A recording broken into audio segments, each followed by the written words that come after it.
नमस्कार श्रोते हो. दीपक रेगे कथाकथन चॅनलवर तुम्हा सगळ्यांचं मनापासून स्वागत. श्रोते हो, आज तुम्ही ऐकणार आहात जगन्नाथ शिंदे सरांच्या किरडू या कथासंग्रहातली कथा आणि कथेचं नाव आहे पुस्तक. घरी कोणीही नव्हतं. सगळे परगावी गेलेले होते. सदानंद सावंत घरी एकटेच होते. निवांतपणा मिळालेला होता. हा निवांतपणा त्यांना हवासा वाटे. एकाग्रता अतिशय आवश्यक असते. कथा कादंबऱ्यातली पात्र रेखाटण्यासाठी, शब्दबद्ध करण्यासाठी, त्यांच्या भावभावना जशाच्या तशा व्यक्त करण्यासाठी एकाग्रता फार महत्त्वाची. सदानंद भावनाप्रधान. कथेतल्या कथानकात एवढे एकरूप होत की कथानकानुसार हसत, रडत, प्रसंगी हातवारे करत, स्वतःशी बडबडत. रात्री उशिरापर्यंत ते जागले होते. छान कथा लिहिलेली होती. हवे ते शब्द मिळाले होते. प्रसंग जसेच्या तसे लिहिलेले होते. शेवटही चांगला झालेला होता. स्वतःची कथा त्यांनी स्वतःच दोनदा वाचली आणि दिवा मालवून ते आडवे झाले. निद्रादेवीही त्यांच्यावर प्रसन्न झाली. आत्ता कुठे ते झोपत होते तर ते खडबडून जागेच झाले. दरवाजाबाहेर काहीतरी वाजत होतं. त्यांना वाटलं भास असेल, पण थोड्या वेळातच त्यांना कळून चुकलं की बाहेर कोणीतरी आहे आणि तो दरवाजा उघडण्याचा प्रयत्न करतोय. दिवा न लावताच ते उठले. कोण आहे? आवाज बंद. ते तसेच दरवाजापर्यंत गेले. दरवाजा उघडला. बाहेर एक काळी आकृती.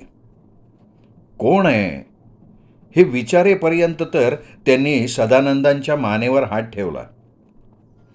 बोलायचं नाही, ओरडायचं नाही. माझ्या हातात सूर आहे, मान कापीन. बोलत बोलत त्यांनी सदानंदांना पलंगावर ढकलून दिलं. पैशाची तिजोरी कुठे?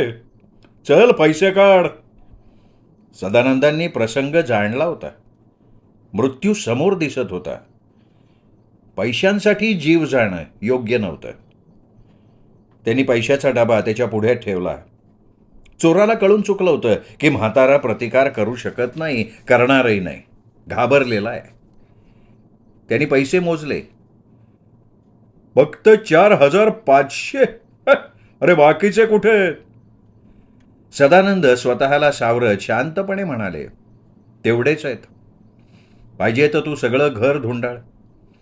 पैशाचा तोच एकमेव डबा आहे. त्यावर चोराने प्रश्न केला, दागिने कुठे? दागिने बोल, नाही तर कापून टाकी ना. नाही आहेत दागिने. एकमेव मंगळसूत्र होतं ते बायकोच्या अंगावर आहे आणि ती तर सकाळीच कोल्हापूरला मुलीकडे गेली आहे. दबक्या आवाजात पण चिडून चोर म्हणाला, थेरड्या, तुला मृत्यूची भीती नाही का वाटत? पहिली मान कापीन मी. ओरडायला संधी सुद्धा देणार नाही. बोल, दागिने कुठे आहेत? बोल चल.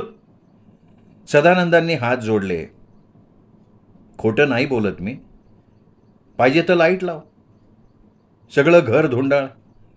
मी ओरडणार नाही, मदतीसाठी हाक मारणार नाही. लाव ना, लाईट लाव. चोराने खरोखर लाईट लावली. त्या खोलीत 3-4 कपाटं होती. दर्शनी भागात पारदर्शक काचा होत्या. आत खचाखच भरलेली पुस्तकं होती. चोर ती पुस्तकं पाहत राहिला. कसली पुस्तकं आहेत एवढी? एवढी पुस्तकं एखाद्या लायब्ररीत सुद्धा नसतात. त्याच्या बोलण्यात झालेला बदल सदानंदांना जाणवला. आत कुठेतरी त्यांनी श्वास सोडला आणि सांगायला लागले, अत्रे, खांडेकर, फडके, कवी गिरीश बापट, बाळ कोल्हटकर, पु ल देशपांडे अशा अनेक साहित्यिकांची दुर्मिळ मौल्यवान पुस्तकं आहेत ही. त्यात माझीही काही पुस्तकं आहेत. म्हणजे तुम्ही लेखक आहात? त्यांच्या शब्दावाक्यातलं मार्दव सदानंदांना स्पष्ट जाणवलं. ते तशाही परिस्थितीत अभिमानानं म्हणाले, मी लेखक आहे. कथा, कादंबऱ्या, नाटकं लिहितो मी. दाखवू त्यातली काही पुस्तकं? पाहिजे तर 2-4 पुस्तकं घेऊन जा. सदानंद पुस्तकं देण्यासाठी उठलेही तो वेळकाळाचं भान विसरून ओरडला, नको. काही वेळ तो अस्वस्थ झाला. सदानंद त्याला पाहतच राहिले. मग आस्थेनं म्हणाले, पुस्तकं आवडत नाहीत का तुला? हवी होती त्यावेळी मिळाली नाहीत मला पुस्तकं. तो अस्वस्थ स्वतःशीच बोलावत तसा बोलून गेला. अरे माझी नको नेऊस. पाहिजे तर तुझ्या आवडीच्या लेखकाची, कवींची पुस्तकं घेऊन जा. गडकरींचा एकच प्याला आहे, नटसम्राट आहे, कऱ्हेचं पाणी आहे, कृष्णाकाठ आहे, जी एनचा कथासंग्रह आहे, राजमाता जिजाऊ, शाहू महाराज, श्यामची आई, माझी जन्मठेप आहे, तुकारामांची गाथा आहे, साखरे महाराजांची ज्ञानेश्वरी, रामदासांचा दासबोध, महाभारत, रामायण, अगदी सगळी भावंड कशी एक दुसऱ्याला खेटून बसलेली आहेत. तो चोर भावूक झाला होता. कपाटातल्या त्या पुस्तकांकडे अप्रुकीनं पाहत होता ते सदानंदांच्या लक्षात आलं. ते उत्साहानं सांगायला लागले, आणि बरं का कार्व्हर सुद्धा आहे, ब्रुनेल, नेल्सन मंडेला, एलिझाबेथ, अगदी वैज्ञानिक, धार्मिक, शैक्षणिक, सामाजिक विषयांवरचे ग्रंथसुद्धा आहेत. बंद करा हो, बंद करा तुमची ही बडबड. बहुतेक तो स्वतःला सावरण्याचा व्यर्थ प्रयत्न करत होता. तो बोलत होता तरी त्याचे भावूक डोळे त्या पुस्तकांवर खिळलेले होते. हे बघ, तुला हवी आहेत का पुस्तकं? घेऊन जा. अरे माझी हीच श्रीमंती आहे, माझे दागदागिने, माझा पैसा हेच आहे. चोरी करायला आलायस ना तू, मग माझी ही संपत्ती लुटून घेऊन जा. हे बघ, मी आता असा बसून राहतो, घेऊन जातो. सदानंद दूर बसले. मोठ्या कष्टानं त्यांनी पुस्तकावरची नजर हटवली. थिजलेल्या शब्दात बोलला, घेऊन जाऊन करू काय? रद्दीत घातली तर 1,000 सुद्धा मिळणार नाहीत. आता मात्र सदानंदांचा आवाज वाढला.